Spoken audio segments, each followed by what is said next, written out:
यहाँ हम डिस्कस कर रहे हैं important exam point related to William Wordsworth और इस लेक्चर में हम डिस्कस करने वाले हैं टू मिल्टन, उनकी फेमस पोएम है उसके बारे में कि यहाँ से कौन कौन से ऐसे पॉइंट है जो कि एग्जाम के पॉइंट ऑफ व्यू से हमारे लिए इम्पोर्टेंट है और एग्जाम में आने के इनके चांसेस होते हैं या फिर पहले से भी आए हुए हैं। सबसे पहले हम यहाँ देखते हैं कि ये जो पोएम है टू मिल्टन है ना, ये एक और नाम से जानी जाती है क्या, लंदन 1802 या फिर टू मिल्टन के नाम से। एक्चुअली जब वर्ड्सवर्थ ने इस पोएम को लिखा था तो ये पोएम लिखी गई थी 1802 में, 1802 में, और ये लंदन के बारे में, तो लंदन 1802। मगर ये जो पोएम है जो कि 1802 में लिखी गई है, ये डेडिकेट की गई है किसको, मिल्टन को। इसीलिए इस पोएम का नाम, इस पोएम का टाइटल बाद में पड़ जाता है इसकी स्टार्टिंग लाइन से क्या, टू मिल्टन। और ये जो पोएम है लिखी गई है पेट्रार्कन सोनेट है, ये पेट्रार्कन सोनेट के फॉर्मेट में लिखी गई है और आयम्बिक पेंटामीटर। इससे पहले भी हमने देखा कि जो वर्ड्सवर्थ है पिंडारिक ओड लिखते हैं, पेट्रार्कन सोनेट लिखते हैं, तो इस तरह से हमें पी याद रख लेना है इसके लिए। तो ये किस में लिखी गई है, वो पेट्रार्कन सोनेट के फॉर्म में लिखी गई है। अब पेट्रार्कन सोनेट है तो आप जानते हैं कि सोनेट में 14 लाइंस होती हैं और इन 40 लाइंस को हम डिवाइड कर लेते हैं किसमें, ऑक्टेव, जो कि 8 लाइन का होता है, और इनकी ऑक्टेव की राइम स्कीम है क्या, A B B, A B, B B ए।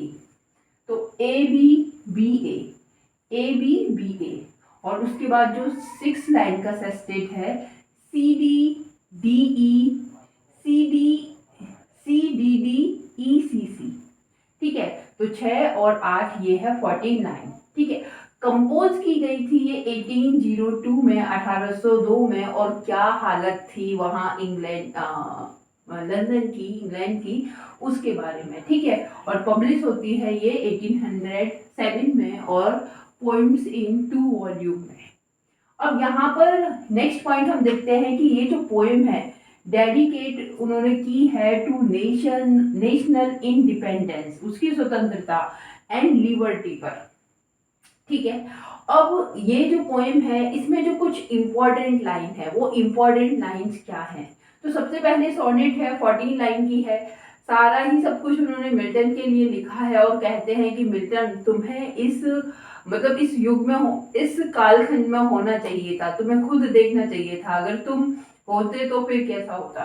ठीक है, तो वो कहते हैं Milton, thou shouldst be living at this hour, England hath need of thee. यहाँ पे दी का मतलब क्या है, दी का मतलब है यू, और हैथ का मतलब है हैज। वो कहते हैं कि तुम्हें इस मिल्टन, तुम्हें इस वक्त यहाँ होना चाहिए था, रहना चाहिए था। क्यों, क्योंकि इंग्लैंड को नीड है तुम्हारी, इंग्लैंड को जरूरत है तुम्हारी। तो ये बड़ी ही फेमस लाइन बन पड़ती है इस सोनेट से और अक्सर एग्जाम में पूछ ली जाती है कि ये कहाँ से है। तो इसे आइडेंटिफाई करना इजी है क्योंकि ये मिल्टन नेम ही पहले आ गया, तो भाई टू मिल्टन ऐसे ही हम समझ लेंगे।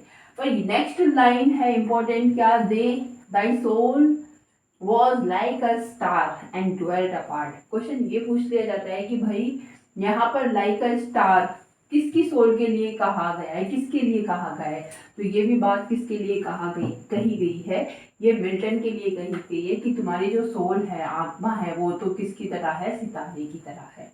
नेक्स्ट पॉइंट है we are selfish men, oh raise us up, return to us again. यहाँ पर जो वर्ड्सवर्थ हैं वो कहते हैं कि मिल्टन, अब हम लोग जो हैं यहाँ लंदन के, इंग्लैंड के लोग जो हैं, हम क्या बन गए हैं, सेल्फिश बन गए हैं, और तुम हमारे बीच में पुनः लौट आओ और हमें इस दलदल से ऊपर उठाओ, रिटर्न टू अस अगेन, हमारे बीच में पुनः तुम लौट आओ। और यहाँ पर लास्ट पॉइंट इस पॉइंट का हम देखते हैं क्या, Milton was Wordsworth great poet, great ideal. तो जो मिल्टन थे वो कौन थे, वो वर्ड्सवर्थ को बहुत ही ज्यादा इंस्पायर करते थे, तो उनकी इंस्पिरेशन से उन्होंने उनके लिए ये पोइम लिखी। तो क्या नाम है इस पोइम का, 1802 और टू मिल्टन, दो इसके टाइटल हैं, दोनों ही याद रखने हैं। पेट्रार्कन सोनेट में ये है आइयम्बिक पेंटामीटर फॉलो करती है, जबकि कंपोज्ड हुई है, लिखी गई है 1802 में, पब्लिश होती है 1807 में इन 2 वॉल्यूम्स में। और इसमें जो ऑक्टेव है उसकी राइम स्कीम है A B C D C D, sorry A B A B, जबकि सेस्टेट जो है उसकी राइम स्कीम है सी डी डी ई सी ई, ठीक है। और ये डेडिकेट है किसको, नेशनल लिबर्टी इंडिपेंडेंस को। यहाँ जो लाइन है वो मिल्टन के लिए है कि तुम्हें इस वक्त होना चाहिए था, क्यों, क्योंकि समय को, इंग्लैंड को तुम्हारी बहुत ही आवश्यकता है।